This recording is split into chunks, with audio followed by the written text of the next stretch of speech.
Hey guys, welcome back to the Booth Customs channel. I'm Austin. Today we're going to be talking about the Holosun 509t.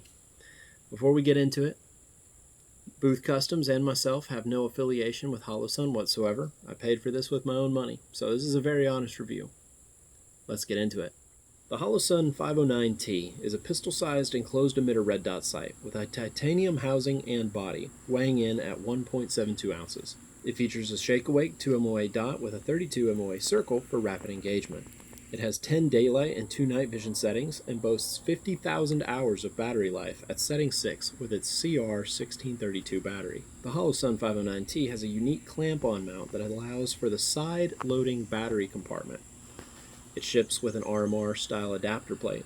It also features a backup solar panel which can function without the battery and under incandescent light. So I've had this red dot for about 6 months, a little over, and I've put roughly 500 to 600 rounds through it, which I know isn't a ton, but this isn't the first red dot that I've had on this setup, which explains the lower round count. However, I still know what I do and don't like about it. For the don'ts, it is an enclosed emitter, so you do have edge distortion. This one, it is noticeable. It's not horrible by any means. I've definitely seen much worse. But you do have edge distortion. So if your red dot is not in the center or fairly close to the center, you will notice your image looks a little funky. Unfortunately, there's not a whole lot that you can do about that, given it is an enclosed emitter. Another thing that I'm not the biggest fan of is due to its unique clamp-on style mounting system. When I say clamping, it's a side clamp much akin to what you would use on a Picatinny system. It puts it a little bit higher than it already would be being a piggybacked mount. Not as big of a deal on a rifle. I mean, this is already 4.5 inches above bore. It's fairly significant. But on a pistol, that matters a little bit more, especially if you're trying to use iron sights or be able to use your iron sights through the very base of your red dot. So that's something that you might want to take into consideration. Especially if you're running a pistol. Maybe look into a Holosun 508t instead of the 509 if that's something that's important to you, because it is noticeable. There's enough of a difference there. But like I said, on the rifle, not the biggest deal. It's just a fraction of an inch higher than the 508 would be as a piggybacked red dot. For the things that I do like about it, very clear glass. Apart from that edge distortion, it's very easy to find your target, transition between targets. I've never had a problem with that. Even though I have to do a chin weld due to the height over bore, it's easy to stay on target, find targets, because of how clear the glass is. They did a very good job designing this optic. Buttons, very tactile. A little hard to find with my fingers being a little bit bigger, but even then, it's not the biggest deal in the world.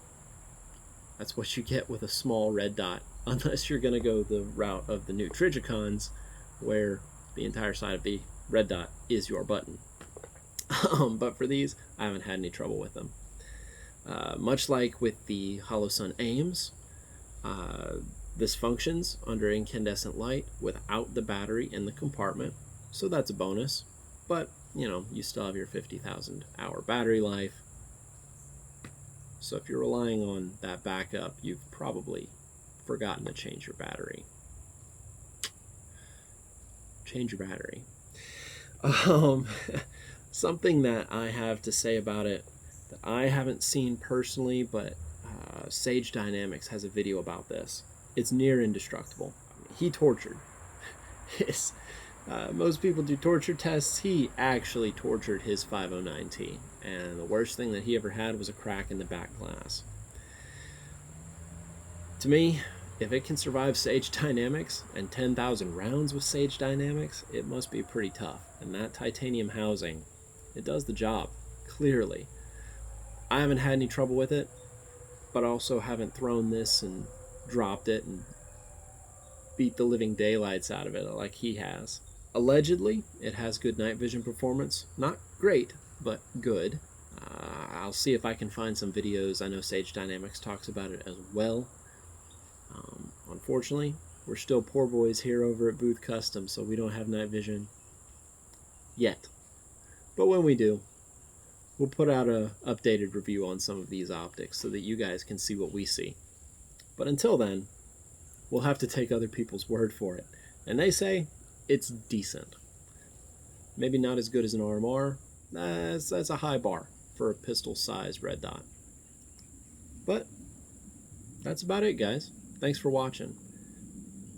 Stay tuned. We're going to keep reviewing pieces of equipment, gear, kit, optics, letting you guys be as informed as humanly possible from our end so that you guys can make good decisions on what you want to use, whether it's for the range, home defense, protection of your family or yourself.